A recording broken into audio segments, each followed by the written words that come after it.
수 있어야 try 됩니다. another 그리고 strategy. 필요하다면 또 And 조정을 that 해서 is 수정을 할 수 essential 있어야 되고 to 또 play, 다른 where 전략을 you have 시도해 볼 the 수도 freedom 있어야 합니다. 그래서 이러한 to try things, 어느 정도 여지가 in new 있어야 돼요. ways. 여러 가지 And 다양한 it's 방법을 essential to 시도해 볼 수 있는 learning. So this 여지가 is where we 있어야 see 됩니다. learning and play really come together. 그래서 놀이와 학습의 this 이러한 framework 의미에서 위해서 함께 나갈 수 있다라고 말씀드릴 수 있습니다. 그래서 레고 파운데이션이 이 디지털 놀이에 대한 요소를 정의를 하고 있는데요. 그래서 저희가 디지털 놀이를 설계를 할 때도 이러한 요소를 최대한 반영을 할 수 있어야 됩니다. 그리고 저희가 학습을 통한 놀이를 통한 학습에서 또 고려할 수 있는 것은 이 결과물이 무엇이냐인데요. 이것의 장점은 무엇이냐? At Harvard, called Jack Shunkoff. 잭 샹카프라는 그 하버드의 기관이 한 조사가 있습니다. 보통 놀이를 하거나 아니면은 이 여러 가지 상황에서 항해를 할 때 자연스럽게 그 주요 기능을 발달시킬 수가 있습니다. 그래서 이것은 학업적인 부분에서도 중요하게 작동이 될 수 있고요. 또 직장이나 아니면 사회 활동에서도 도움이 됩니다. 그리고 사회 스킬도 매우 중요합니다. 특히 코로나19 팬데믹 이후에 더욱더 중요해졌습니다. 그래서 학생들이 사회적인 스킬을 습득하는 것이 그 어느 때보다도 중요해졌고요. 놀이를 통한 학습이 이 부분에 있어서 도움이 될 수가 있습니다. 그리고 위험도가 적은 환경에서 보통 연습을 하죠. 실습을 하죠. 그래서 실패를 하고 또 다시 돌아와서 거기에서 또 다시 시도를 해볼 수 있어야 합니다. 그리고 자긍심과 독립심도 중요합니다. 그래서 스스로 결정을 할 수 있어야 하고 이것이 그 아동 발달에 있어서도 특히 중요하다고 말씀드리고 싶습니다. 또 도전과제에 대처할 수 있어야 합니다. 지난 몇 년간 저희가 특히 이걸 실감했다고 생각합니다. 그래서 이 사회에 살면서 불확실성 시대를 잘 헤쳐나가신 것이 얼마나 중요한지 저희가 지난 2년 동안 배웠죠. 그래서 이런 식으로 스킬하고 그 스킬을 익히면서 또 자신감을 쌓아나갈 수 있어야 합니다. 또 연구조사 결과를 공유를 해드리면 지금 놀이를 통한 학습이 제대로 적용하고 또 뜻깊게 적용되기 위해서는 무엇이 필요한가 그리고 이 놀이를 통한 학습의 이점은 무엇인가 우리가 무엇을 얻을 수 있는가를 살펴보겠습니다. 그래서 좀 더 그 사례에 대해서 말씀드리고 싶습니다. 놀이 통한 학습이 어떤 모습을 띌 수 있는지 말씀을 드리고 싶은데요. 제가 가장 좋아하는 사례입니다. 많은 분들이 이 스크래치 플랫폼에 대해서 익숙하실 거라 생각합니다. 블록 스페이스의 코딩 플랫폼입니다. 그래서 매우 어린 학생에서부터 다양한 연령의 학생들이 그 뒤에 애니메이션을 만들고 게임을도 하고 이렇게 상호작용하는 것입니다. 그래서 이 비주얼 프로그래밍 언어를 사용을 해서 하는 겁니다. 이 스크래치가 왜 뛰어나냐면요. 제가 왜 스크래치가 이게 놀이 학습이다라고 하는 것은 이게 열려 있습니다. 개방되어 있습니다. 그리고 답이 없습니다. 그래서 해보고 실패를 하고 반복하고 다른 식으로 해볼 수가 있습니다. 그리고 창의적입니다. 그래서 학생들이 뜻깊게 여기는 것, 또 재밌게 여기는 것을 스스로 창조해 나갈 수 있습니다. 그래서 정말 재밌다. 내가 이걸 해내다니 하는 자신감을 얻을 수가 있고요. 그래서 그 결과물을 다른 친구들과도 공유를 할 수가 있습니다. 그래서 매우 사회적이라고 할 수 있습니다. 그래서 스크래치 같은 것은 그 컴퓨팅 능력뿐만이 아니라 자가의 표현 능력이라든지 아니 협업 스킬 동안 개발을 할 수 있는 좋은 플랫폼입니다. 그래서 이제 한 가지 디지털 놀이 툴의 예시를 들어드렸습니다. 그리고 다음 툴은 카훗입니다. 제가 일하고 있는 것이 카훗인데요. 카훗은 동기화된 환경에서 진행이 됩니다. 그래서 교실에서 진행이 되면서 모두의 참여를 유도하는 것이고요. 그래서 학생들이 정말 열기를 보입니다. 그래서 내가 이거 맞췄나요? 라고 하면서 이제 같은 교육 내용입니다만 이러한 포맷으로 이러한 형태로 진행을 했을 때 학생들의 참여도가 더 높아집니다. 그리고 매우 사회적입니다. 이렇게 교실에 있는 학생들이 이렇게 경험을 공유를 하면서 누가 어떠한 질문을 맞췄고 왜 이게 정답이었고 이거 어떻게 정답을 찾았는지를 서로 물으면서 훨씬 더 많은 논의가 이루어지는 거죠.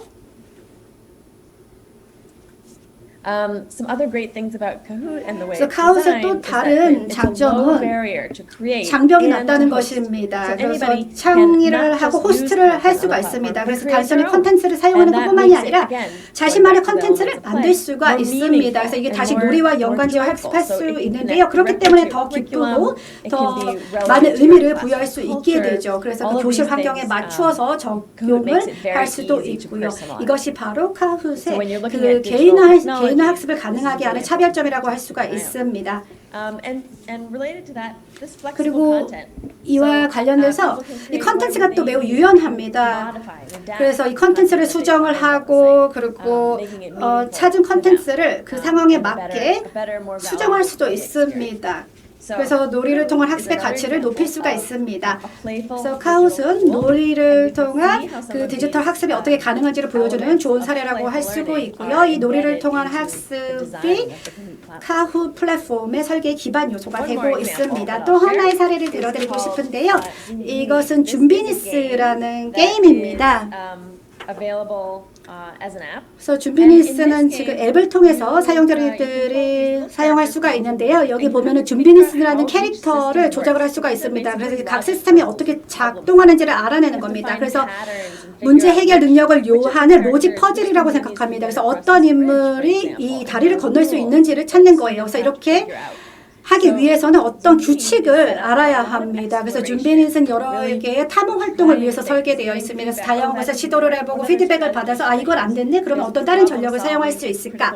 여기는 문제 해결 능력도 요하고요. 또 비판적인 사고 능력도 필요로 합니다. 어디에서 잘못됐지? 이걸 다음에 어떻게 개선할 수 있을까를 생각을 한 다음에 이것을 반복을 해보고 친구들하고 이야기를 해보고 성공할 때까지 계속 시도를 해보는 겁니다. 그래서 줌비닛은 이러한 놀이가 이루어지는 학습의 장이라고 할 수 있습니다. 그래서 학생들이 어떻게 되는지를 그 방법을 찾아낸 다음에 지식을 기반으로 문제를 해결할 수 있는 능력을 함양할 수 있게 됩니다. 그래서 학생들이 직장에서 실제로 적용할 수 있는 스킬이라고 할 수 있는데요. 그래서 로지컬 띵킹이 플레이를 통해서 어떻게 발전시킬 수 있는지, 개발될 수 있는지를 그래서 실제 삶에도 적용될 수 있는 스킬이 어떻게 개발될 수 있는지 보여주는 좋은 사례가 되겠습니다. 제가 지금까지 놀이를 통한 학습이 어떤 형태를 띌 수 있는지 사례를 들었는데요. 이거 외에도 여러 개의 에드텍이 많이 있습니다. 그래서 이렇게 탐험을 기반하고 놀이를 기반한 여러 가지 디지털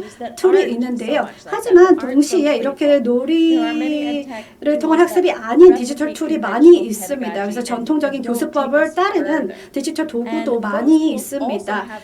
이 도구들도 툴도 물론 중요합니다. 그 역할이 있습니다. 하지만 저희가 이제 에드텍을 놀이를 통한 학습을 반영한 에드텍을 할 때 이게 재미적인 요소가 있는지를 찾아야 되겠고 그 툴을 활용을 했을 때 미래의 인재들이 요구하는 스킬을 저희가 과연 제대로 개발시킬 수 있는지를 저희가 고려를 해야 합니다. 그럼 이 모든 것의 공통점은 무엇일까요? 이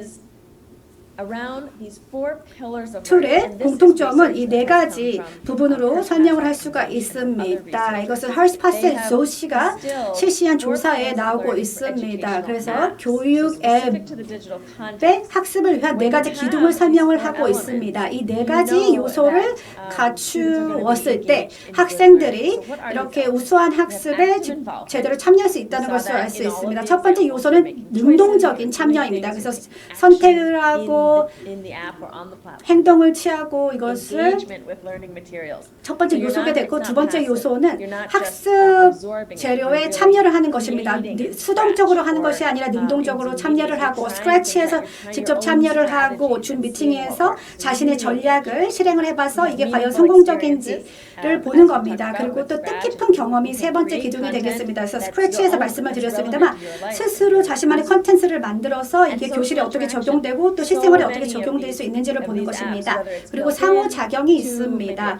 그래서 뭐 챗 플랫폼에 구축이 되었거나 아니면은 뭐 전략을 공유를 해가지고 게임 안에 밖에서 이거에 대해서 논의를 할 수 있는 이러한 사회적인 상호작용은 미래에 요구되는 아주 중요한 스킬이라고 하겠습니다. 그래서 이것이 매우 유용한 프레임워크이고요. 그래서 여러분께서도 이 프레임워크를 사용을 해가지고 그 디지털 툴을 평가하실 때 사용하시면 좋을 것 같습니다. 그래서 이것을 사용하는 교육자나 아니면은 설계를 하는 디자이너 분들도 다 참고를 하셔가지고 과연 이 네 가지 기둥이 다 포함이 되어 있는가, 그래서 좋은 학습으로 이어질 수 있는가를 판단하시는데 유용한 도구가 될 수 있을 것 같습니다. 그러면 이제 마지막으로 어떻게 이러한 디지털 플레이라는 트렌드를 적용하실 수 있는지 말씀드리고 싶습니다. 워낙 많은 툴이 나와 있는데 내가 어떤 걸 사용해야 될지 모르겠다. 내가 어디에서 시작해야 될지 모르겠다. 디지털 플레이라는 거 학교에서나 교실에서나 아니면 나의 그 교사 연수에 어떻게 사용할 수 있을지 모르겠다라고 물어보시는 분들이 많이 있는데요. 이런 조언을 드리고 싶습니다. 먼저 목표를 생각하세요. 지금 학습 목표가 무엇인지를 생각하셔야 하셔야 됩니다. 디지털 플레이라는 것은 결국에는 학생들에게 어떠한 기술을 습득을 하기를 원하는지를 생각해야 됩니다. 그래서 개념적으로 뭐 기형학이라든지 뭐 기술학을 배우는 걸 수도 있고 뭐 사회적인 정서 스킬을 습득하게 하는 것을 목표로 하는 걸 수도 있습니다. 그래서 궁극적인 학습 목표를 생각을 하셔야 되고요. 그 다음에는 평가입니다. 그래서 그러한 목표를 충족할 수 있는 디지털 툴을 선택을 하셔야 됩니다. 그래서 제가 앞서 말씀드린 5가지 특성을 잘 고려해 주시고요. 그리고 4가지 그 기둥, 조금 전에 설명해 주신 4가지 기둥을 잘 충족할 수 있어야 됩니다. 그래서 사용을 하거나 아니면 만든 디지털 툴이 이러한 재미난 learning, playful learning을 제대로 뒷받침할 수 있는지를 고려를 하셔야 됩니다. 그래서 목표에 맞는 툴인지 여부를 반드시 확인을 하셔야 됩니다. 그리고 플레이, 놀이, 요소는 정말 실행 부분에 있어서 빠져서는 안 되는 부분입니다. 때로는 스크래치를, 이게 재미있는 도구인데 스크래치를 사용을 합니다만 결국 학생들은 똑같은 단계를 밟게 만드는 선생님들이 계시는데요. 이렇게 하면 재미가 없습니다. 그리고 제대로 그 가치를 끌어낼 수가 없습니다. 그래서 이 놀이의 요소를 간과하시면 안 됩니다. 이 놀이의 요소를 제대로 적용을 하셔야지 학생들의 잠재성이 제대로 발현이 될 수가 있습니다. 그리고 reflect, 반영이 있는데요. 아니면 고찰 단계가 있습니다. 이 고찰하는 단계가 매우 중요합니다. 그래서 저희가 배운 것을 더욱더 공고히 하고 이 스킬을 보다 더 강화할 수가 있는데요. 디지털 툴을 사용을 할 때는 교사도 마찬가지고 학생도 그렇고 함께 그 경험에 대해서 이야기를 나눌 수 있어야 됩니다. 왜 이게 좋은 경험이었는지, 이를 통해서 어떤 스킬을 배우게 되었는지, 어떤 툴이나 앱을 통해서 학습을 더 잘 할 수 있게 되었는지에 대한 이야기를 나눌 수 있어야 됩니다. 그래서 실행을 얼마나 성공적으로 하게 되었는지, 그리고 이 툴 중에 또 어떠한 점이 더 의미 깊었는지를 알 수 있게 되는 것이죠. 그래서 이런 단계를 여러분들이 이 툴을 설계하거나 아니면은 이것을 적용을 하는 선생님들이라면은 잘 고려를 하셔야 되고요. 아니면 또 교육 행정가분들, 그래서 이 텍 툴을 이제 어느 것 중에 이제 선택을 할지 고민 중이시라면은 이러한 요소를 잘 고려해 주시기 바랍니다. 그래서 제가 지금까지 그 learning to play에 대해서 그 배경과 또 이것이 어떻게 실제 적용될 수 있는지와 또 사례에 대해서 설명을 드렸습니다. 제 발표 들어주셔서 감사합니다. 이렇게 디지털 놀이를 반드시 적용을 해보시기 바랍니다. 때로는 좀 과연 준비가 되었는지, 또 다른 이해 당사자들이나 부모님들이 준비가 되어 있는지 고민이 되실 때도 있으시겠지만 한번 학습에 접목을 해보세요. 훨씬 참여도가 더 높아질 뿐만이 아니라 더 깊이 학생들이 배울 수 있습니다. 감사합니다. 네. 대단히 감사합니다. 루이자 로젠해 교육학 디렉터님 첫 번째 발표해 주셨습니다. 워낙 아까도 말씀드렸다시피 이 카웃이라는 게 에듀테크 플랫폼으로서 정말 한국에 있는 많은 선생님들께서 정말 많이 사용하고 계시기 때문에 지금 채팅방을 통해서도 반가운 인사 나눠주고 계시는데요. 헬로카본 원장님은 카웃이 원격 수업 때 얼마나 잘 사용되었는지 모릅니다. 그리고 또한 이와 비슷한 퀴즈 플랫폼들이 발전될 수 있는 계기가 되었다고 생각을 합니다. 이렇게 반겨주셨고 게임 플레이를 하면서 자연스럽게 학습이 가능하네요. 놀이와 학습을 병행할 수 있는 좋은 플랫폼인 것 같습니다. 학습을 위한 디지털 놀이라는 주제로 말씀을 해주셨고 그와 상응해서 이렇게 피드백을 남겨주셨습니다. 디렉터님 잠시 후에 Q&A 시간에 더 많은 이야기 나눠보겠습니다. 발표 잘 들었습니다. 고맙습니다. 자, 이제 두 번째 발표죠. 다음 발표는요. 휴넷에서 에듀테크 연구소, 휴넷 에듀테크 연구소에서 소장으로 계시는 홍정민 소장님이십니다. 홍정민 소장님은요, 교육의 디지털 전환이라는 주제로 이 전환기 속에서 에듀테크는 어떤 역할을 하고 또 어떻게 활용되어야 하는지에 대해서 말씀을 해주실 텐데요. 발표를 이제 청해 듣도록 하겠습니다. 역시 정말 많은 분들이 기대를 하고 계십니다. 워낙 에듀테크 전문가시죠.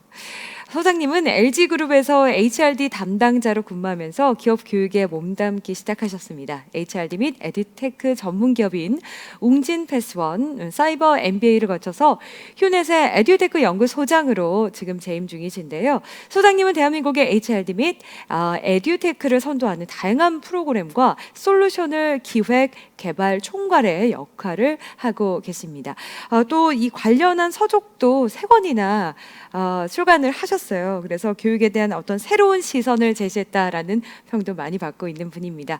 채팅창을 통해서도 또 많은 분들이 발표를 기대해 주셨습니다. 자, 홍정민 소장님의 발표 지금부터 함께 하시죠.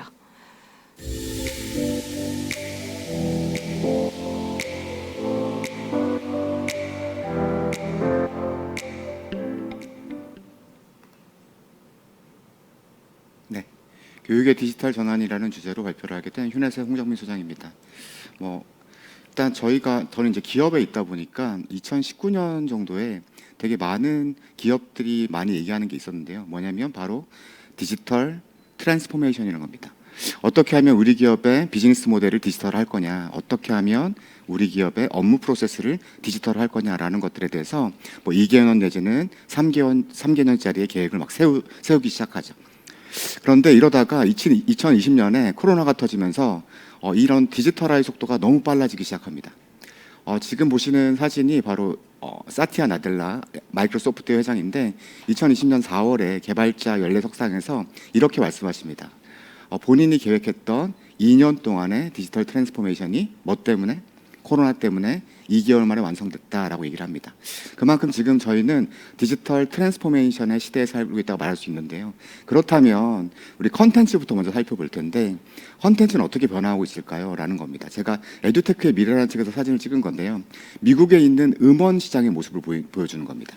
2000년도만 하더라도 대부분 우리는 음악을 음반을 통해서 들었습니다. 예를 들자면 CD나 카세트 테이프나 아니면 LP판을 통해서 음악을 들었죠. 그게 한 90% 가까이 됐었거든요. 그런데 2000년부터 디지털화가 쭉 이루어지면서 2014년에 보니까 음반으로 음악을 소비하는 사람들이 10%대로 낮아지죠. 대신에 유튜브라든지 아니면 디지털 음원, 그다음에 다운로드 서비스, 되게 다양한 채널을 통해서 음악 콘텐츠를 소비하더라는 겁니다. 디지털화된 시장에서 콘텐츠 소비의 특성은 뭐냐면 기술의 발달로 내가 원하는 채널로 콘텐츠를 소비하더라는 거죠. 한 가지 예를 더 들어보면 2000년만 하더라도 영상 콘텐츠는 어떻게 보셨나요? 아마 대부분 공중파를 통해서 보셨을 거예요. 지금은 어떻게 보시나요? 넷플릭스, 유튜브, 다운로드 서비스, IPTV 되게 다양한 채널로 내가 원하는 채널로 콘텐츠를 소비하고 있습니다. 교육은요? 학습자들이 내가 원하는 채널로 교육을 받고 있나요? 이런 측면에서 지금 저희가 기업 교육 분야를 좀 제가 보여드릴 건데요. 기업 교육 분야도 마찬가지로 이렇게 교육이 흘러갔습니다. 2009년만 하더라도 약 72%, 77%가 오프라인 교육 채널이었다면 이게 디지털화가 되면서 2016년에 32% 내려앉고 라이브 교육이 13% 그리고 디지털 이러닝 형태의 컨텐츠가 26%까지 올라갑니다. 즉 마찬가지로 교육도 기업 교육을 중심으로 빠르게 변화하고 있는데 학습자들이 원하는 채널로 컨텐츠를 듣더라는 거죠. 이러면서 되게 다양한 채널로 오프라인 교육 위주에서 다양한 디지털 러닝 방식으로 결합이 되는데요. 코로나 이후로 이게 급속하게 진행됩니다. 먼저 이러닝이란 방식, 너무나 잘 아시는, 그리고 짧은 형태의 강의인 마이크로 러닝, 그리고 지금 너무나 많이 쓰이는 라이브 교육, 버추얼 러닝, 그리고 온오프라인이 섞는 형식인 브랜디드 러닝, 이렇게 특히 브랜디드 러닝 중에서 플립 러닝 방식, 이렇게 4가지 형식으로 변하다는 거죠. 근데 제가 여기서 말씀드리고 싶은 건 뭐냐면 이렇게 다양한 디지털 러닝의 방식이 있는데 어떤 게 더 우위에 있지 않고요. 결국은 의사가 환자를 치료할 때 항상 주사만 맞추지 않잖아요. 어떻게 약물도 치료했다가 알약도 투입하고 되게 다양한 방식으로 환자를 처방합니다. 마찬가지로 이 디지털 러닝의 툴들, 마이크로 러닝, 이러닝, 버추얼 러닝도 교사들이나 아니면 교육자들이 명확하게 이 특성을 알고 학습자와 학습 목표에 따라서 각각의 적절한 방법을 배치해 주는 게 우리 교육자들의 역할이라는 거죠. 그래서 간단하게 벌추얼 러닝에 대해서 팁만 3가지 정도만 알려드리면, 먼저 저희가 써봤을 경우는 되게 현장 교육이 되게 효과적이라는 겁니다. 현장이라든지 영업 교육이 효과적이라는 거고요. 그리고 시간 자체가 몰입도가 떨어지기 때문에 되게 짧게 구성하는 게 좋다. 저희가 50분 정도 교육을 했다가 10분을 쉬니까 한 35분 정도에 조금 몰입도가 떨어지시는 것 같더라고요. 그래서 지금은 35분 내지는 40분 정도의 교육을 하고 10에서 15분을 쉬는 형태로 좀 짧은 형식으로 가는 게 몰입도 유지를 좋다라는 거고, 그리고 이 교육의 효과에 있어서 라이브 교육은 상호작용이 너무 중요합니다. 그래서 채팅창이라든지 주석 기능, 아니면 아까 말한 카웃이라든지 멘티미터 등 다양한 툴을 활용해서 상호작용을 되게 늘려주는 게 라이브 교육이 되게 효과적이라는 거죠. 두 번째는 플립 러닝인데, 저는 브랜디드 러닝과 플립 러닝의 차이점이 뭐예요? 라고 여쭤보시면 가장 적절하게 섞는 라이트 브랜드 오브 러닝이라 해서 온오프라인을 섞는 가장 적절한 방식을 플립 러닝이라 소개를 시켜드립니다. 이게 존 버그만과 아론 쌤이라는 미국의 과학교사에 의해서 발견된 건데요. 만들어진 건데요. 이렇게 책으로 내자마자 베스트셀러가 되면서 교육학 이론으로 자리 잡은 이론이죠. 그런데 이 플립 러닝을 만들 때 이 존 버그만과 아론 쌤이 단 한 가지 질문만 했습니다. 어떤 거냐면, 오프라인 교육이 너무나 중요한데 어떻게 하면 오프라인 교육을 더 잘할 수 있지라는 거였어요. 그래서 여기가 지금 NTL의 학습 효과 피라미드인데요. 저희가 들으면 5%만 기억하고, 읽으면 10%를 기억하고, 아니면 제가 배운 거를 말로 설명해 보면 90%를 기억합니다. 그냥 들을 때보다 말로 설명하는 게 훨씬 더 학습 효과가 높은 거죠. 근데 플립 러닝의 철학이 뭐라 그랬죠? 오프라인 교육이 너무 중요하다는 거잖아요. 그러면 오프라인 교육에서 뭐만 하자? 말로 설명해 보거나 실습해 보거나 실제 학습 효과가 높은 것만 하고, 나머지 부분은 다 어떻게 하자? 온라인으로 보내버리자는 겁니다. 두 번째 이론적 백그라운드는 블룸의 텍소노미인데요. 저도 학창 시절 때 교육을 전공했지만, 학창 시절 때 기억하고 이해시키는 거는 하위 목표에 해당하고, 적용하고 분석하고 평가하고 창조하는 목표까지 나아가야 된다라고 배웠어요. 그러면 결국 기억하고 이해시키는 하위 목표는 실제적으로 오프라인 교육이 매우 중요하기 때문에 이거는 온라인으로 보내버리고, 플립 러닝의 철학이 오프라인이 되게 중요하다는 거기 때문에 상위 목표 부분만 오프라인으로 하자라는 것들이 이 플립 러닝의 철학입니다. 그래서 저희가 2016년 7월부터 플립 러닝 프로그램을 만들어서 기업체에 공급하고 있고요. 현재는 10,000명 이상의 수강생을 가지고 있습니다. 그런데 처음에 가장 고민이 뭐냐면 온오프라인을 어떻게 나누지라는 고민이었어요. 그런데 저희가 플립 러닝에 되게 철학에 충실하자라고 해서 커리큘럼을 이렇게 쭉 나열한 다음에 첫 번째 교육 효과가 높은 것만 이렇게 색칠을 해줍니다. 그리고 두 번째 단계로는 학습 목표가 상위 목표인 것만 색칠을 했죠. 그래서 두 가지가 모두가 색칠된 부분을 오프라인으로 남겨놓고 나머지는 다 온라인으로 보내버리는 형식으로 저희가 설계를 했습니다. 저희가 64개 프로그램이 있는데 전부 다 이 방식으로 설계가 됐고, 지금 온오프라인을 구분하거나 아니면 플립 러닝에 대해서 좀 관심이 있고 지금 하려고 하시는 분들은 저희가 했던 방식을 하셔도 되게 효과적이다라고 말씀드릴 수 있어서 추천해 드리는 바입니다. 마지막에 마이크로 러닝인데요. 짤방이라는 단어, 짧은 강의, 짧은 방송이라는 단어가 되게 젊은 친구들한테 일반화되어 있고요. 이러다 보니까 마이크로 러닝은 5분 이내로 소비될 수 있는 컨텐츠다라고 카라토고스는 정의를 하고 있습니다.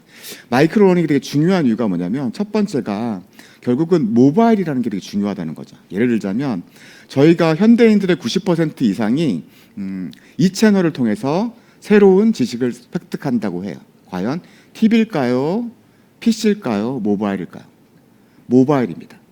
전 세계 모든 기업과 기관들이 어떻게 하면 모바일 점유율을 높일 거냐라는 것들에 대해서 혈안이 되어 있습니다.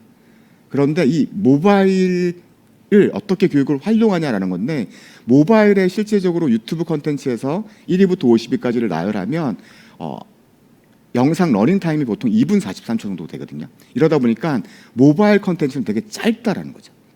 그럼 모바일 채널에 가장 적합한 교육 공급 컨텐츠 공급 방식이 뭐다? 바로 마이크로 러닝이라는 거죠. 두 번째 중요한 이유는 검색을 통한 소비입니다. 저희가 뭔가 모르면 선생님한테 물어보거나 교수님한테 물어보지 않고 누구한테 물어보죠? 네. 유튜브나 네이버에 물어보죠.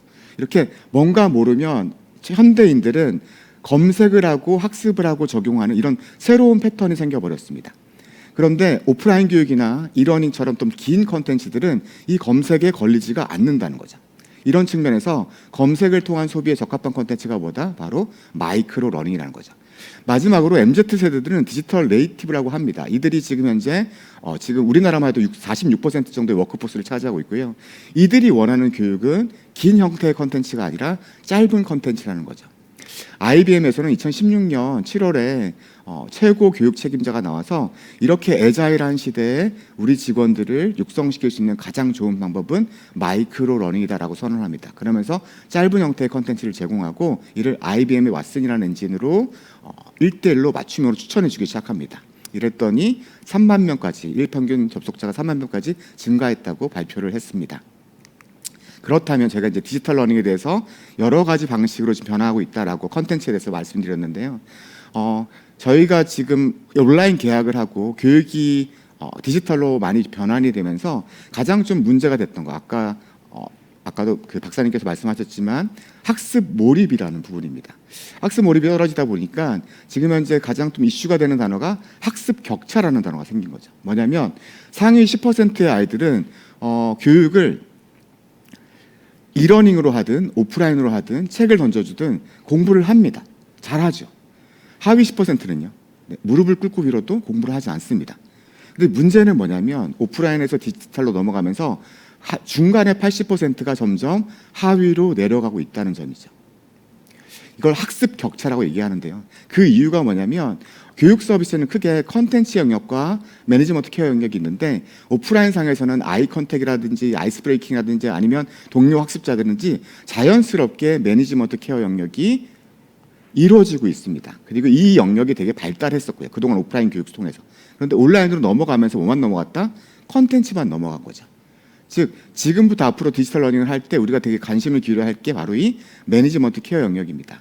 한 가지 사례를 드리면 무크는 다 아실 거잖아요. 무크라는 서비스가 세계 최고의 컨텐츠, 하버드, 스탠포드 대학의 교수님들의 강의를 서비스를 하는데 수료율이 되게 낮습니다. 평균적으로 5에서 10% 사이거든요. 그래서 이 5에서 10%가 되게 세계 최고의 컨텐츠인데 디지털 학습이다 보니까 몰입이 떨어져서 수료율이 낮은 부분이죠. 그런데 여기서 코세라에서 시그니처 트랙이라는 프로그램을 만드는데요. 이거 어떤 프로그램이냐면 심지어 유료입니다. 내가 뭐 한 학기 동안 3개 과목을 들을 건데 이거를 나를 괴롭혀줘라는 프로그램입니다. 예를 들자면 내가 만약에 학습을 안 하거나 아니면 과제를 안 했다 그러면 메일 오고 문자 오고 이게 난리 나는 프로그램이에요. 이렇게 했더니 몇 %까지 올라갔을까요? 50%를 넘어갑니다. 디지털 환경, 즉 온라인 환경에서 디지털 러닝 환경에서는 컨텐츠도 매우 중요하지만 컨텐츠만큼이나 뭐가 중요하다? 관리와 케어가 되게 중요하다는 말씀을 드리고요. 그럼 디지털 학습자는 어떤 특성이 있냐라고 하면은 오프라인에 비해서 상당히 몰입도가 떨어지는 게 사실입니다. 그러다 보니까 러닝 인게이지먼트가 지금 디지털 러닝 환경에서 매우 이슈가 되고 있고요. 이러다 보니까 디지털 러닝 학습자들의 특성 3가지, 즉 자발적으로 참여하면은 컨텐츠를 보드라는 것과 그리고 자신감을 지속적으로 높여야 된다. 왜냐하면 오프라인의 자신감에 비해서 디지털 러닝에서 좀 떨어지더라는 거죠. 마지막으로 관계성인데 온라인 학습자들은 되게 외롭다는 겁니다. 외롭지 않게 해주는 게 되게 중요하다라고 말씀드릴 수 있고요. 실제 저희가 C사에서 마이크로 러닝 서비스를 한 건데 마이크로 러닝 컨텐츠만 제공한 게 아니라 들어가자마자 자기 관심사 7가지를 선택합니다. 그러면 이 7가지에 맞게끔 컨텐츠를 추천해주는 방식으로 저희가 구성을 해드리고 있고요. 또한 자신감을 높이기 위해서 컨텐츠에 참여하거나 댓글을 남기거나 좋아요를 누를 때마다 포인트를 드려서 이 포인트를 가지고 실제 몰에서 활용할 수 있게 해드렸어요. 이런 식으로 컨텐츠만 제공하는 게 아니라 디지털 플랫폼으로 이 학습자들의 매니지먼트 케어를 꾸준하게 발전시키는 게 되게 중요하다는 거죠. 스탠포드 대학에서 실험을 했는데요. 일단 온라인 교육으로 한번 학습자들을 혼자서 학습을 시켜봤어요. 이랬더니 한 2%의 학습 완료율이 나왔습니다. 근데 이번에는 그냥 같이 묶어주기만 했습니다. 같이 공부해 볼래 하고 같이 묶어줬어요. 한 5명이나 10명 정도로 묶어줬더니 이제 정확하게 11배가 뜁니다. 21%까지 되죠.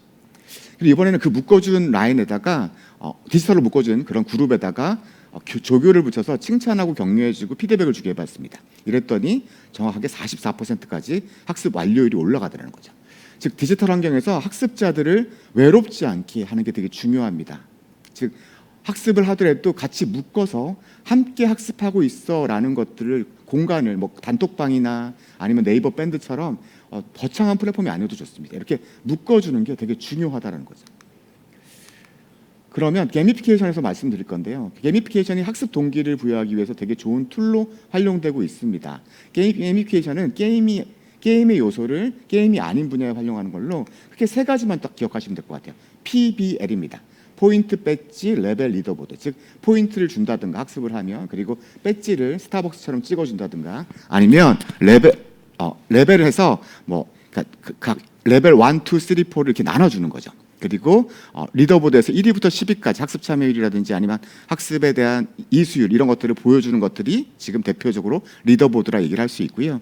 나머지 부분은 지금 여기가 지금 시사인데요. 실제 배지를 활용해서 컨텐츠를 들으면 배지를 찍어주게 했어요. 그리고 여기다가 배지에다가 클릭을 하면, 배지 찍어줄 때 클릭을 하면 문제가 출제돼서 이 문제를 맞추면은 뭐 비타 500이나 이런 상품을 주는 그런 이벤트를 한번 해봤습니다. 이랬더니 거의 디지털 러닝에서 접속률이 4배까지 뛰더라는 거죠.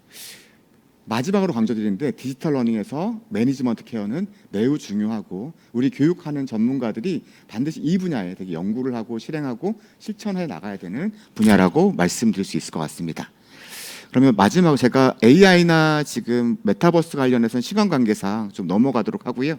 제가 마지막으로, 그렇다면 디지털화된 환경에서 우리 교육 전문가들은 어떤 역할을 해야 되냐라는 겁니다. 일단 여기가 큐비나 아카데미라는 곳인데요. 인공지능 기반의 수학 학원입니다. 아이들이 이 학원에 가면은 문제를 그냥 패드를 가지고 문제를 풀면 이 문제를 푼 거 가지고 인공지능이 읽어드려서 이 아이들이 풀 수 있는 정도의 난이도의 계속 수학 문제를 출제해주는 형태의 학원이에요.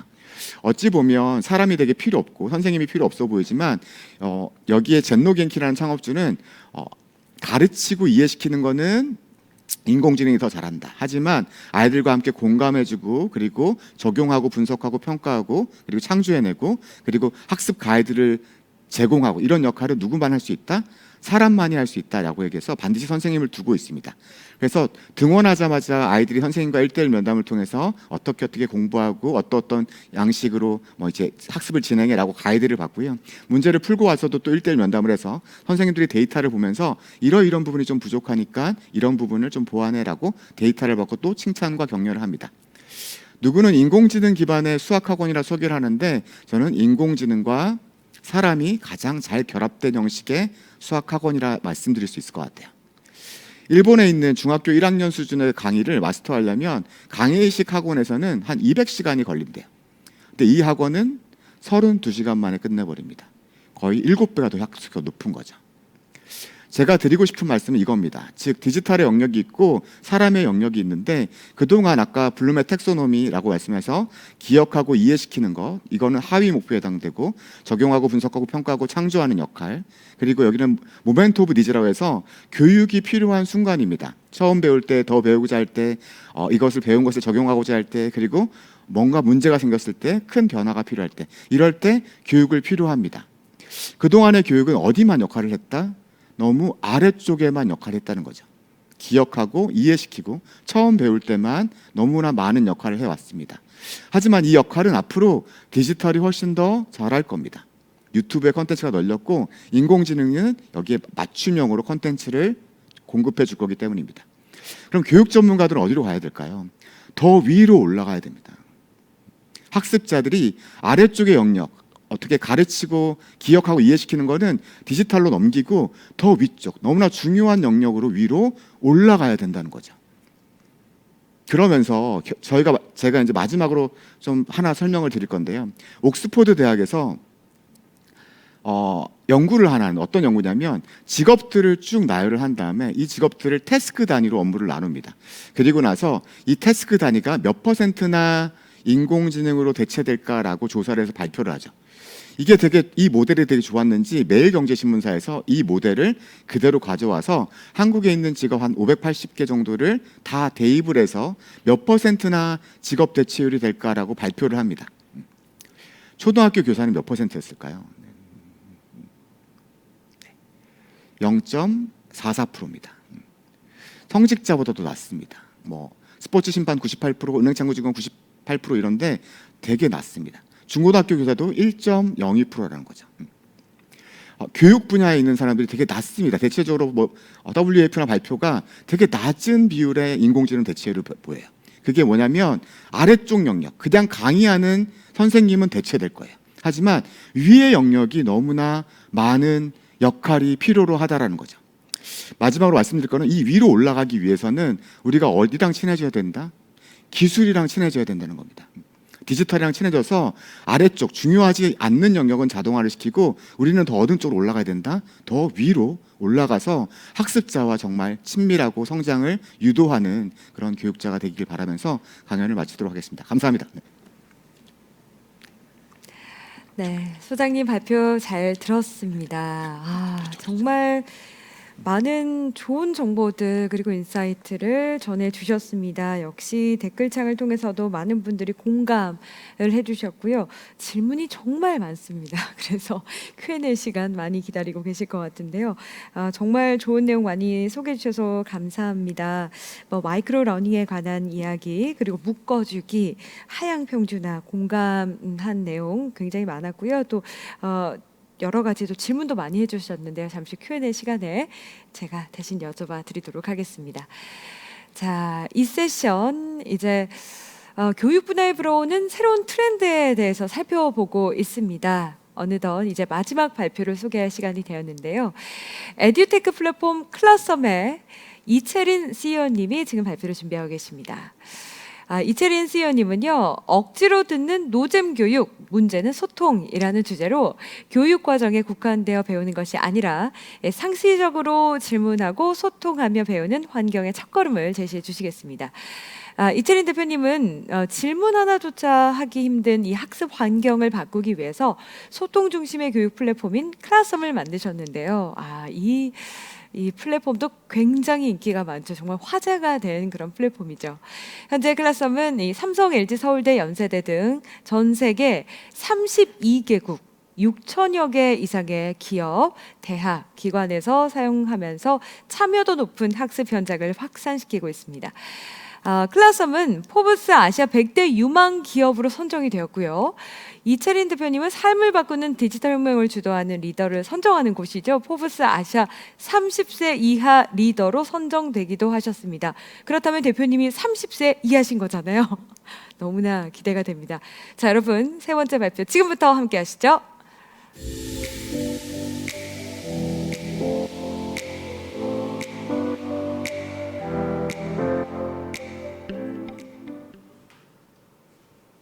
네, 안녕하세요. 방금 소개받은 클라썸 대표 이채린이라고 합니다. 요즘 역대 최고로 에듀테크에 대한 관심이 가장 많은 시기인 것 같습니다. 특히 코로나 이후로 많은 분들께서 IT를 하나의 도구로서 활용하는 경험을 거쳐서 이제는 최소한의 도구 활용들이 가능해진 시점들이 왔다 보니까 특히나 이런 관심들이 고조되는 것 같습니다.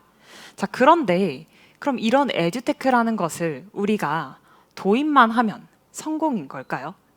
혹시 기존에 아마 많은 기업들에서 대학들에서 여러 시스템들 구축하거나 사용해 보셨을 텐데 그랬더니 학습 효과가 정말로 좋아지셨나요? 자, 우리가 앞으로 이 에듀테크라는 것을 어떤 관점으로 바라봐야 되고 어떻게 해야 실제 교육 현장에서의 성공을 이끌어낼 수 있는지에 대해서 오늘 이야기를 나눠보려고 합니다. 먼저 클라썸에 대해서 오늘 처음 들어보시는 분들도 계실 것 같아요. 그래서 클라썸을 잠깐 소개드리고 넘어가려고 하는데요. 많은 분들이 클라썸 보시고 처음 주시는 말씀들이 이거 썸 타는 건가요? 데이팅 앱인가요? 이런 말씀도 많이 주십니다. 사실 클라썸은요, 클래스랑 포럼의 합성어입니다. 우리가 보통 수업이라고 하면 일방적으로 지식을 전달하는 그런 모습들이 많이 펼쳐지시죠. 우리가 또 많이 그런 모습들을 겪어왔었고요. 하지만 클라썸에서는요, 이 수업들이 포럼이 되어야 한다라고 믿고 있습니다. 우리가 서로 질문하고 답변하고 소통하는 그런 포럼의 장이 되어야 한다라고 말이죠. 이런 철학을 기반으로 창업을 하고 또 이 플랫폼들을 계속 만들어 오고 있습니다. 방금 소개해 주신 것처럼 전 세계 32개국 6천여 개 이상의 기업과 기관, 학교들에서 사용을 하고 있고요. 삼성이나 LG 같은 대기업부터 시작해서 직방이나 마켓컬리 같은 스타트업들, 그리고 서울대나 연세대, 그리고 카이스트 같은 대학들부터 시작해서 한성과학고등학교, 창문여자중학교 같은 여러 중고등학교까지도 다양하게 활용이 되고 있고 또 현장에서 참여도를 이끌어내고 있습니다. 뿐만 아니라 한국에서만 성장하는 게 아니라요. 전 세계적으로 인정을 받으면서 성장을 하고 있습니다. 미국 실리콘밸리로부터 투자를 유치하고 또 얼마 전에는 글로벌 에듀테크 대회인 GS 어워즈에서 130개국 1200개 이상의 기업들 중에서 1위를 차지하면서 인정을 받기도 했었고요. 또 포브스 에이시아 100 to Watch에 선정이 되기도 하고 또 공식 파트너로서 전 세계에서 가장 잘하고 있는 파트너들과 파트너십을 맺어서 하고 있습니다. 아까 이제 카웃에서도 이렇게 연사 발표를 해주셨는데요. 카웃도 클라썸의 공식 파트너로서 아마 툴을 여러 개 쓰면서 되게 많이 힘드셨을 거예요. 이 모든 툴들이 클라썸의 하나로 통합이 돼서 클라썸 하나만 들어오면 다양한 에듀테크 툴들까지 사용할 수 있도록 하고 있고요. 그래서 줌이라든가 메타버스 캐더, 카웃, 그리고 유튜브, 패들렛 등 수많은 툴들을 클라썸 안에서 간편하게 사용할 수 있도록 구매까지 도와드리고 있습니다. 자, 그러면 클라썸에 대한 소개는 여기까지 마치고요. 오늘의 본 주제로 넘어가 보도록 하겠습니다. 자, 교육이라는 키워드에서 시작을 해보려고 하는데요. 여러분이 교육이라는 말을 들으면 어떤 이미지가 먼저 떠오르시나요? 신나는? 활기찬? 하고 싶은?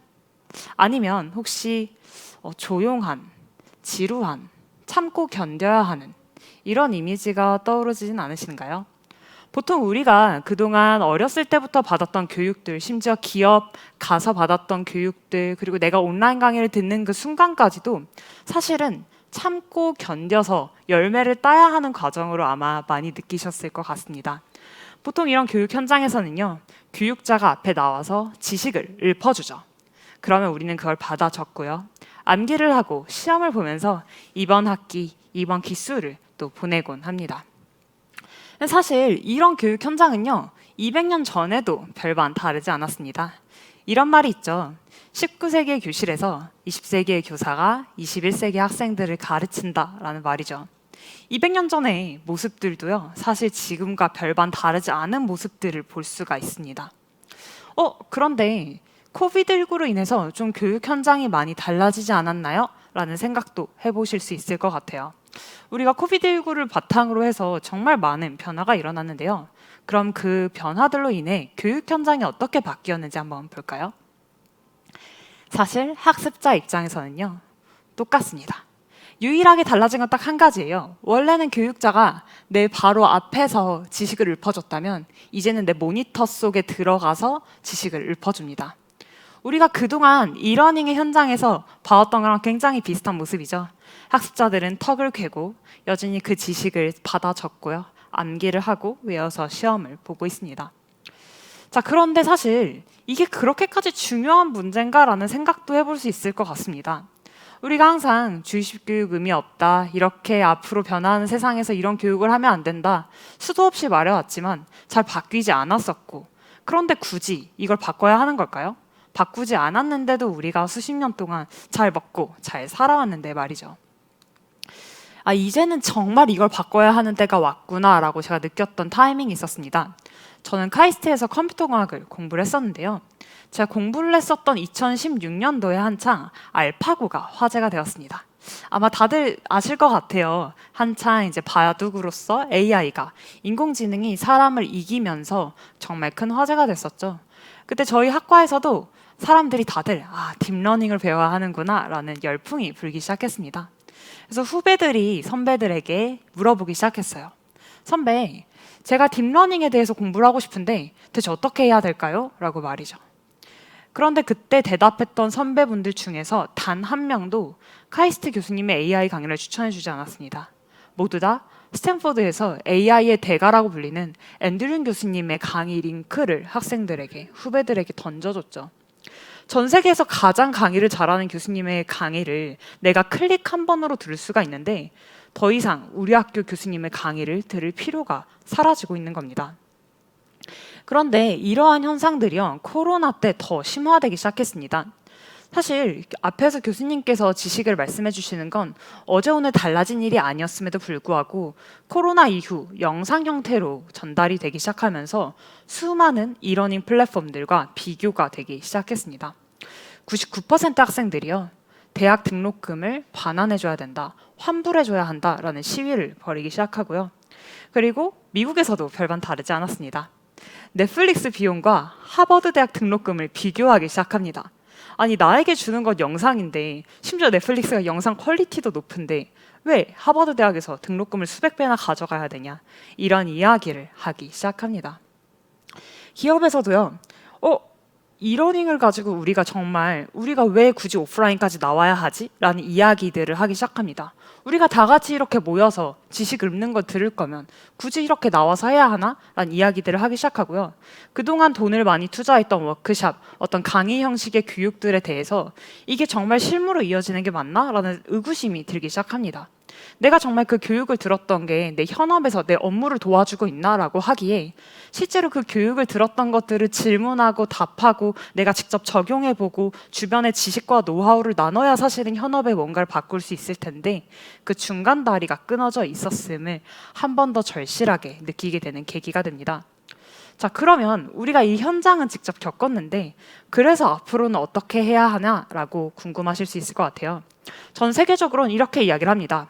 앞으로의 모든 기업 교육 현장과 학교들은요, 기존에는 어떤 컨텐츠를 제공한다는 것에서 충분한 의미를 찾을 수 있었습니다. 나만 알려줄 수 있는 지식이기 때문에, 전 세계에서 이 말씀을 해줄 수 있는 분이 몇 명 없었기 때문에 그 접근성을 확보해주는 데에서 의의를 찾았다면, 앞으로는 컨텐츠는 정말 우리 주변에서 많이 찾을 수 있고 유튜브에서도 정말 수많은 학습 컨텐츠들이 많은데요, 앞으로의 교육 현장은 이 소통의 장이 되어야 한다라고 이야기를 합니다. 그 좋은 훌륭한 컨텐츠를 먼저 끌어온 다음에 그 컨텐츠를 바탕으로 서로 질문하고 답변하고 우리 기업에 맞는 지식과 노하우를 계속 축적하고 또 그게 계속 돌았을 때 비로소 이 교육 현장에 의미가 있다라고 말을 하죠. 자, 그런데 사실 여기까지도요, 어떻게 보면 당연한 말일 수 있습니다. 우리가 정말 질문이 중요한 걸 몰랐을까요? 항상 강의가 끝나면 교육자분들은 이야기를 합니다. 질문 있나요? 그럼 다들 반응이 어떻죠? 눈을 피하기 시작하죠. 나한테는 제발 질문 안 꺼내줬으면 좋겠다.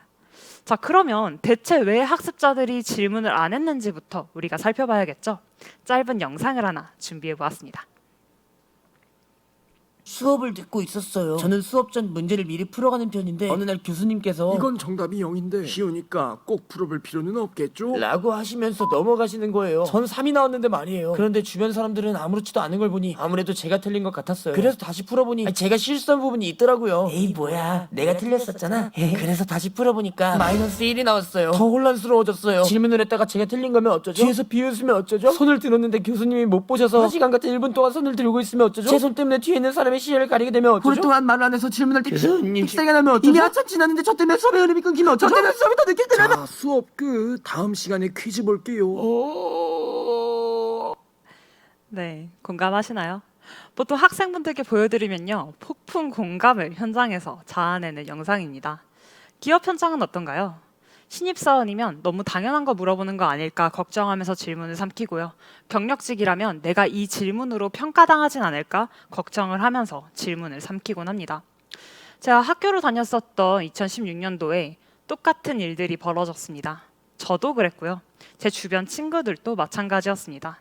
나보다 똑똑한 사람들 다 모여있는 것 같은데 여기서 이렇게 질문하면 바보 되는 거 아닌가? 라는 생각을 하게 만들었었죠. 이렇게 우리가 계속 참고 있을 순 없다라는 생각에 제가 과대표를 맡고 있을 때 한 가지 프로젝트를 시작을 했습니다.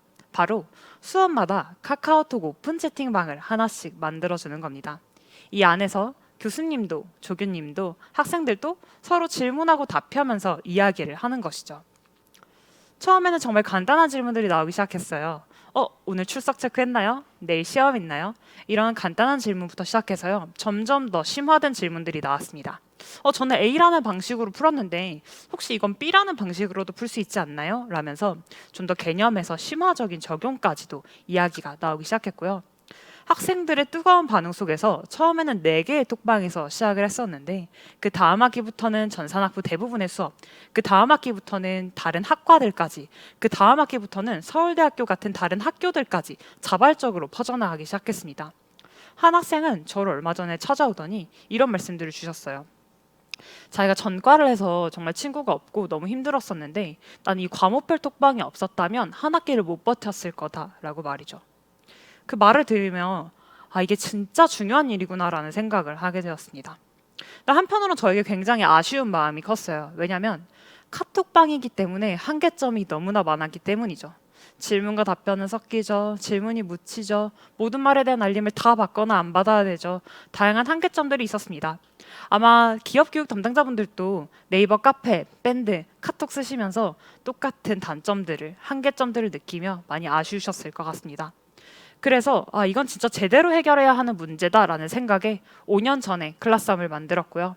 그 5년 동안 수많은 실험들을 거치고 수백 개의 기능을 넣었다 뺐다 개선을 하면서 지금의 클라썸을 만들게 되었습니다. 그리고 나서 교육 현장에서 정말 뜨거운 반응과 참여도를 이끌어낼 수가 있었는데요. 그런 방법들을 이끌어낼 수 있었던 것들은 수백 개의 저희가 실험들이 있었지만 그중에서 3가지 포인트를 소개해드리고자 합니다. 먼저 첫 번째는요, 익명으로 질문하고 답을 하는 겁니다. 내가 일단 말을 처음에 꺼낼 때 심리적 장벽이 있다면 그걸 무너뜨리고 시작을 하는 것이죠. 물론 선생님과 교수님, 관리자분들은 실명을 확인할 수 있기 때문에 혹시 이상한 커뮤니티로 변질되지 않을까라는 걱정은 거둘 수가 있었고요.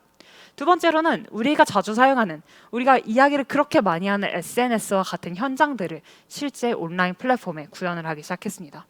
세 번째로는 이 과정에서 쌓인 데이터들을 활용을 해서 어떤 사람들이 지금 열심히 참여하고 있고 누가 이 커뮤니티에 잘 기여하고 있는지를 가시화시켜주고 또 이게 동기부여의 요인으로 다시 만들기 시작했습니다. 그러자 놀라운 변화가 일어나기 시작했습니다. 실제로 서울대학교 교수님께서 저에게 직접 보내주신 카톡 내용을 제가 그대로 캡처를 해왔는데요. 보시면 원래 처음에는 우린 LMS라는 학습관리 시스템에 Q&A 게시판이 있고 굳이 별도의 시스템을 도입해서 소통을 한다고 해서 뭐가 달라질지 모르겠다라고 말씀을 주셨어요. 그런데 클라썸을 3-4달 동안 써보시더니 완전히 다른 내용의 카톡 내용을 주십니다. 지금은 클라썸 없었으면 어떻게 했을까 싶다. 남은 기간 동안 300개 넘는 질문들이 나올 것 같다라고 말씀을 주시면서요. 기업도 다르지 않았습니다. 처음에 저희가 이제 제조업 기반의 대기업이다 보니까 걱정이 많으셨던 인사 담당자분이 클라썸을 도입할 때 망설이시다가 도입을 하시고 나서는 커뮤니티 기반으로 해서 사람들의 참여도가 이렇게까지 높아지는 건 처음 봤다라고 말씀 주시면서 감탄을 하시고 또 그 데이터를 통해서 얻은 인사이트를 교육에 다시 적용하면서 개선하고 높은 만족도를 이끌어낼 수가 있었습니다. 이때 공통적으로 말씀 주신 포인트가 있었어요. 바로 나는 지금까지 사람들이 말이 없는 건 줄 알았고 질문이 없는 건 줄 알았다. 그런데 사실 사람들은 질문을 하지 못하고 있었던 거였군요. 라는 깨달음이었습니다. 서로 질문할 뿐만 아니라 학습자들이 서로 답하면서 복습하는 모습을 볼 수 있었고요. 뿐만 아니라 소통과 행동 데이터들이 쌓이기 시작했습니다. 단순히 그 과목을 이수했는지 출석했는지 성적을 잘 받았는지가 아니라 내가 진짜로 흥미 있었고 내가 정말로 제대로 참여했었는지에 대한 데이터들이 남기 시작하는 거죠. 그리고 이 데이터는 여기서 죽은 데이터로 끝내지 않았습니다. 클라썸에서는 AI를 기반으로 해서 이 데이터들 중에서 사실 신입사원 교육에서도 생각해 보시면요. 매 학기 비슷한 질문, 매 기수 비슷한 질문들 나오죠. 대학도 학교도 마찬가지셨을 겁니다. 이렇게 쌓여있는 지식들을 적절한 때 꺼내줘서 딥러닝이 대신 추천해주는 형태를 구현을 해냈습니다. 그래서 예를 들어서 저 A라는 질문이 궁금해요 라고 말하면 5초 안에 AI가 바로 비슷한 질문을 추천을 해주고요. 그 질문을 타고 들어가면 바로 답변을 발견하기 때문에 그 다음 학습 스텝으로 내가 나아갈 수가 있게끔 도와주는 거죠. 기존에 단순히 그냥 룰을 기반으로 내가 직접 계속 찾아 들어가다가 상담원을 연결해야 하는 챗봇과는 굉장히 다르게 딥러닝 기반으로 만들어졌다라고 할 수가 있겠습니다. 그러다 보니까 이렇게 소통을 증진시킨 건 여기서 일시적으로 끝나는 게 아니라요. 데이터로 축적이 되고요. 이 데이터가 축적돼서 답변을 잘해주기 때문에 사람들이 더 이 플랫폼에서 질문을 많이 하게 되는 선순환을 만들어내게 됩니다. 그리고 이렇게 쌓인 데이터는 곧 우리 기업에, 우리 학교에, 우리 나라의 경쟁력이 돼서 계속해서 학생들이 또 학습자들이 더 일을 잘하고 그리고 더 지식을 잘 찾을 수 있는, 학습할 수 있는 환경을 만들어내는 것이죠. 실제로도요. 이렇게 한국에서는 삼성이나 LG뿐만 아니라 서울대, 연세대 같은 수많은 유수 학교들에서 클라썸을 통해서 현장들을 바꾸기 시작했습니다. 심지어 더 놀라운 점은요. 이렇게 도입하지 않은 교육기관에서는 학습자들이 먼저 도입을 요청하기 시작했다는 겁니다. 실제로 고려대학교에서 있었던 사례인데요. 한 학생회장 후보가 클라썸을 공약 1번으로 내걸었습니다. 클라썸을 도입하는 게 본인의 수업 혁신을 위해서 가장 중요한 포인트라고 생각을 하면서 공약을 걸기 시작했고요. 이 학생은 실제로 후보에서 당선이 되면서 학생회장으로서 클라썸을 본격적으로 도입을 하기 시작했고요. 기존의 LMS 시스템들 한창 학생들이 대체 우리 등록금을 왜 이런 데다 써야 되냐라는 평을 많이 받아왔다면 이젠 학생들이 먼저 도입하는 사례들을 볼 수가 있었습니다. 그 기존의 교육 환경에서는요. 컨텐츠를 쌓아오고 컨텐츠를 제공하는 것이 가장 중요한 역할이었습니다. 그런데 이제는 소통이 중요하다라고 전 세계에서 외치고 있고요. 여기서 그치지 않고 이 소통은 곧 데이터가 돼서 결국에 이 컨텐츠를 계속해서 갱신하는 어떤 죽어있는 데이터가 아니라 어떤 옛날에 만들어 놓은 컨텐츠를 계속해서 재활용하는 것이 아니라 요즘의 상황의 트렌드에 맞게 계속 짧아지는 그 기술의 주기에 맞게 사람들의 질문과 답변과 지식과 노하우가 계속해서 업데이트되면서 그 소통 자체가 데이터 자체가 곧 또 컨텐츠가 되는 그런 환경들을 만들어 나가고 있습니다. 그렇기 때문에 우리가 에듀테크를 봐야 하는 관점들은요. 단순히 에듀테크 툴, 그 기술을 도입했다는 것에서 만족하고 성공을 하는 것이 아니라 바로 이런 환경을 만드는 하나의 도구로서 우리는 관점을 잡고 접근을 해야 할 것입니다. 네, 이상으로 발표 마치도록 하겠습니다. 감사합니다. 네, 고맙습니다. 이채린 CEO님의 발표 함께 하셨습니다. 이번 세션 2023 글로벌 에듀테크 트렌드 새로운 교육의 모든 시도 DX로부터 마지막 연사님이었습니다. 굉장히 인상적이네요. 이 과정도 그렇고요. 정말 단기간 내에 정말 엄청난 것을 많이 이룬 것 같습니다. 더욱더 미래가 기대가 되는 회사였습니다. 고맙습니다. 자, 세 분의 연사님과 함께 이제 Q&A 시간 갖도록 하겠습니다. 본 포럼의 마지막 소통의 시간이 될 것 같은데요. 역시나 마지막 시간까지 여러분의 열정은 뜨겁습니다. 시간이 한정되어 있기 때문에 서둘러 소개를 해드리도록 하겠습니다. 우선 바로 전에 발표를 해주셨던 이채린 CEO님, 질문을 두려워하지 않고 편하게 묻고 소통할 수 있는 수업에서 정말 진정한 배움이 일어난다는 것 정말 명백한 사실이라고 생각합니다. 공감을 해주셨고요. 이렇게 익명으로 참여할 수 있어서 막연한 두려움, 걱정이 해소될 수 있다는 말씀 해주셨습니다. 아무래도 지금 교사, 우리 선생님 여러분들이 많이 함께 해주고 계시기 때문에 더 깊이 공감을 하시는 것 같습니다. 자, 그리고요. 소장님께도 감사의 말씀을 전해주신 분이 굉장히 많았습니다. 소장님의 귀중한 말씀 너무나 감사합니다. 흥미롭습니다. 좋은 강연으로 오늘 도움 주셔서 고맙습니다. 라는 말씀해 주셨고요. 역시 지금 해외 연사분에게도 감사의 말씀 계속해서 전해주셨습니다. 워낙 이 플랫폼을 많이들 사용하고 계셔서 반가운 마음으로 또 질문도 많이 주셨고 했는데요. 자, 그럼 첫 번째 루이자 로젠행님께 질문을 드리도록 하겠습니다. 헬로카보 왕자님, 네, 저는 이 아이디를 오랫동안 잊지 못할 것 같아요. 3일 가득 채워서 정말 열성적으로 참여를 해주셨습니다. 네. 디지털 놀이를 의미와 재미로 설계하는 것은 매우 어렵습니다. 실제 교사들이 수업 내용을 놀이로 연결하고 싶을 때 가르친 내용에 딱 맞는 놀이가 만들어져 있는 것도 아닌데 교사가 좀 더 쉽게 디지털 놀이를 만들 수 있는 노하우, 팁이 있을까요? 디렉터님?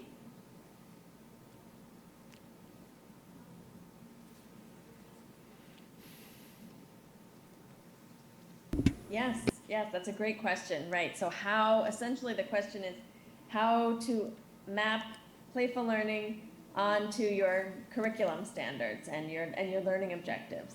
So in many cases, there are playful digital tools that are already designed specifically to support specific learning objectives. 교를 부합할 수 있는데 활용될 수 있는 디지털 놀이가 많이 있습니다. 그래서 수학이라든지 과학을 위한 디지털 학습이 있고 또 다른 주제, 예를 들어서 스케일 함량, 논의, 토의를 위한 디지털 놀이도 많이 나와 있습니다. 그래서 이러한 목적을 가지고 있는 디지털 놀이가 많이 있는데요. 엔터테인먼트를 위해서 만들어지지는 않지만 교육에 잘 사용이 될 수 있는 앱이 있습니다. 마인드크래프트가 좋은 사례라고 하겠습니다. 이거 외에도 교사들이 적용할 수 있는 많은 툴이 있는데요. 예를 들어서 영어 학습이라든지 외국어 교육, 수학 교육, 그래서 여러 가지 다양한 주제에 사용할 수 있는 디지털 놀이 도구가 있습니다. 마인크래프트 같은 경우에는 개방형이기 때문에 학생들이 스스로 이제 어떤 프롬프트가 있는지 그리고 특정한 제약 요소를 갖추고 어떠한 과제를 주어진 과제에 대해서 그리고 교실에서 배운 학습 내용을 기반으로 해서 컨텐츠를 만들 수가 있습니다.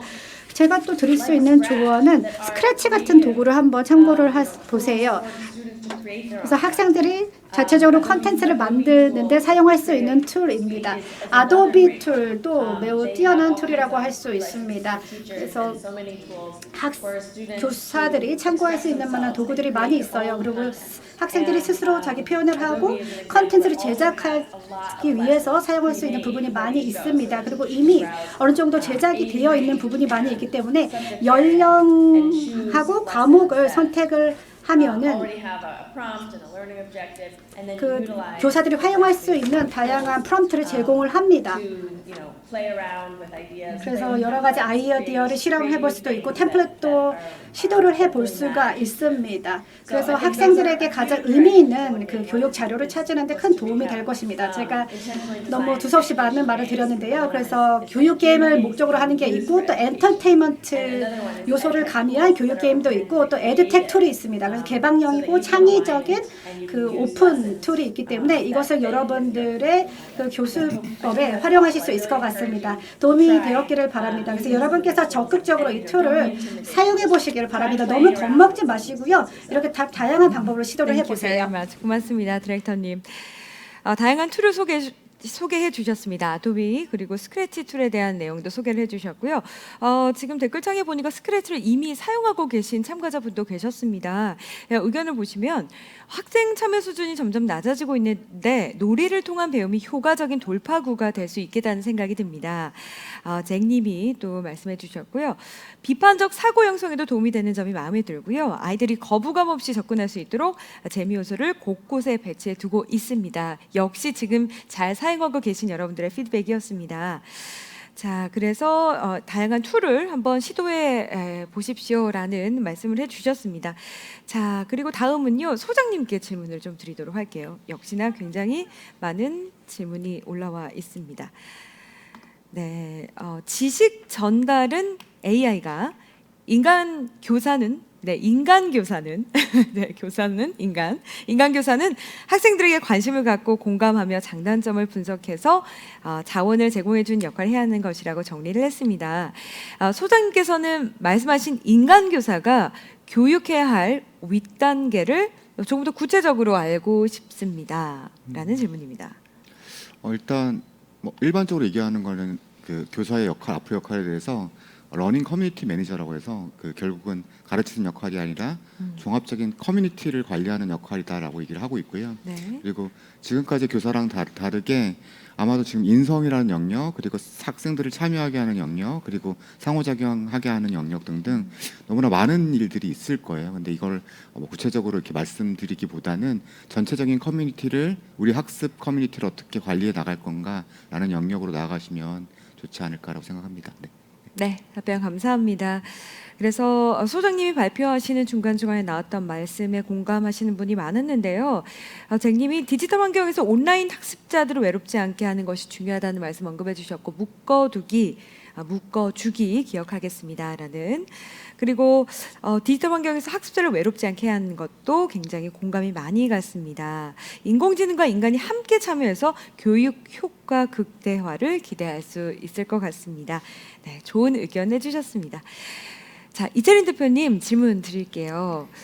5년에 걸쳐 만들어 오신 이 현재 클라썸, 앞으로 이런 또 질문 많이 받으셨을 것 같아요. 워낙 지금 좋은 길을 걸어서 상대적으로는 짧은 기간 안에 꽤 큰 성과를 거두었다, 이런 평을 많이 받고 계시는데 앞으로의 미래 계획입니다. 어떻게 더 발전시킬 계획이신가요?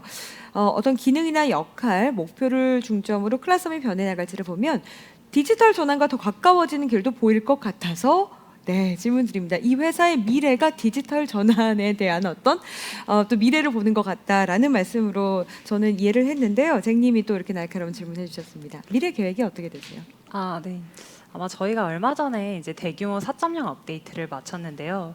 그 4.0이라고 굳이 명명하면서 새로운 시작점을 만들게 된 계기가 있었습니다.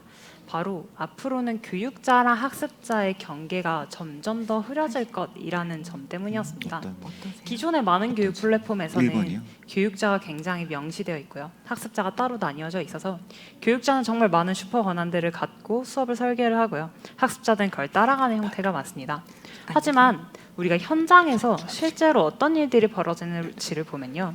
예를 들어서 내가 개발자다라고 했을 때 선배 개발자가 하던 기술 스택과 다른 후배 개발자들이 앞으로 신기술들을 내가 3년밖에 안 했는데 선배 개발자한테 오히려 가르쳐주는 그런 역전 현상들이 많이 일어나고 있습니다. 근데 실제로 현업에서 보면요. 기술의 주기가 점점 더 짧아지고 있어요.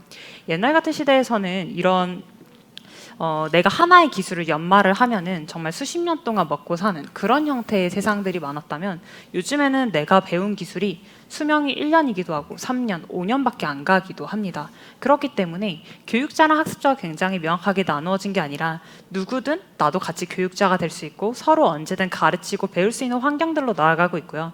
그래서 기존의 클래스룸은 교육자랑 학습자가 명확해진 상태에서 학습자끼리 서로 질문하고 답하고 서로 가르쳐주고 도와주는 형태였다면 앞으로의 클래스룸은 지금도 클래스룸에서 코크리에이터 모드만 하나 딱 켜시면요.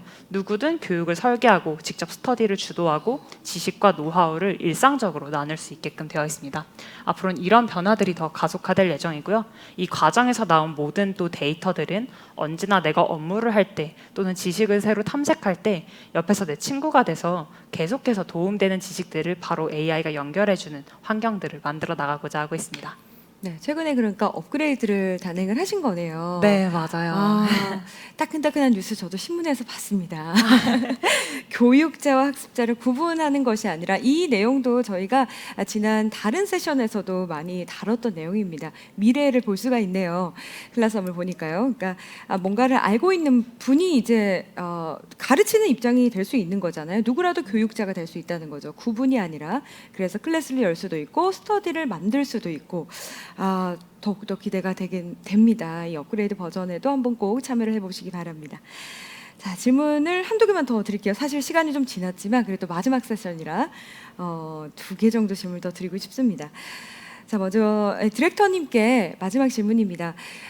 이러한 첨단형 디지털 놀이에 참여를 하려면 저소득층 학생들은 경제적 문제로 소외될 수도 있는데요. 혹시 이를 공교육에서 주관하면서 이렇게 고른 디지털 학습의 기회를 부여할 수 있을지도 궁금합니다.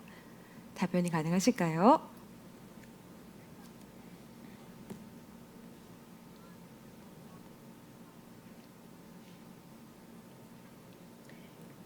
Certainly, yeah. 네, So, 말씀해 드리겠습니다. you know, one thing about play is 이제 that 놀이를 저희가 이야기를 할 때에 물론 놀이를 할 수 있는 방식이 상당히 많이 있습니다.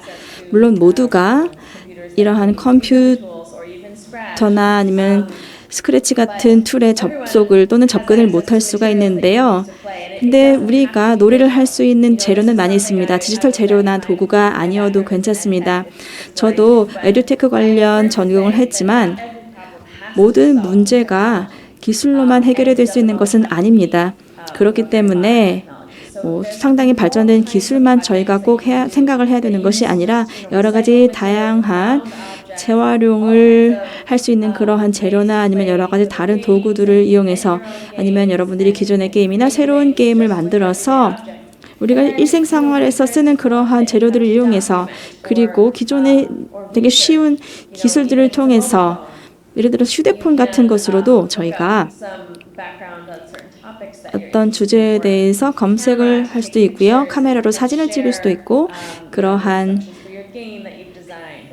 내용들을 또 여러분들이 만든 게임 같은 것을 다른 사람들과 공유를 할 수도 있습니다. 이렇게 작은 방식으로 우리가 학습에서 놀이를 융합해서 통합해서 할 수가 있고요. 그리고 이러한 기초적인 그리고 더 접근이 용이한 기술을 사용할 수가 있습니다. 지역이나 국가별로 기술 수준이 다르기 때문에 이렇게 초기적인 기술을 가지고 여러분들이 현재 가용한 자원들을 가지고 놀이를 만들고 이러한 놀이를 통해서 기술 없이도 의미 있는 학습을 이끌어낼 수 있습니다.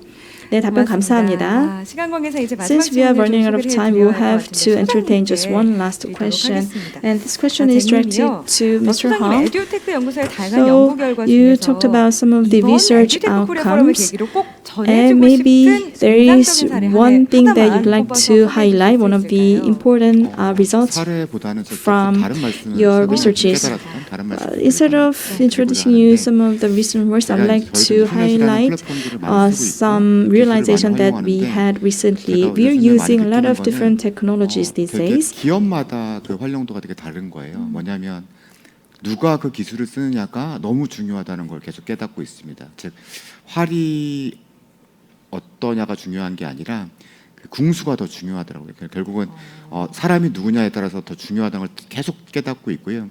제가 또 마지막으로 드리고 싶은 말씀은 전화 수학이라는 단어를 아마 못 들어보셨을 거예요. 전화로 배우는 수학.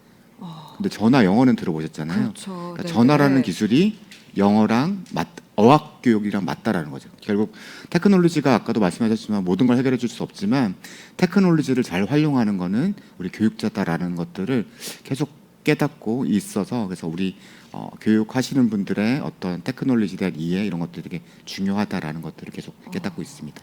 곱씹어 봐야 할 그런 말씀이신 것 같습니다. 고맙습니다. 우리 채린 대표님한테도 마지막 한 말씀 좀 부탁드려도 될까요? 네. 네. 사실 이제 그 IT라는 게 요즘에는 되게 하나의 그 개인의 교육에 있어서도 경쟁력이 되어가고 있는 것 같습니다.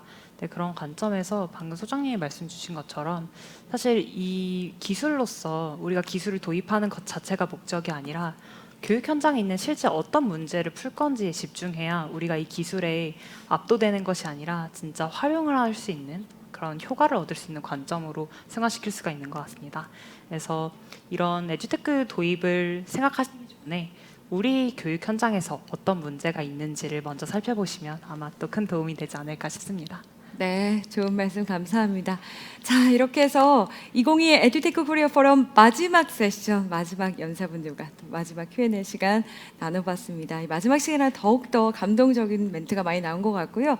여러분의 또 적극적인 참여와 소통 다시 한번 감사의 말씀을 드립니다.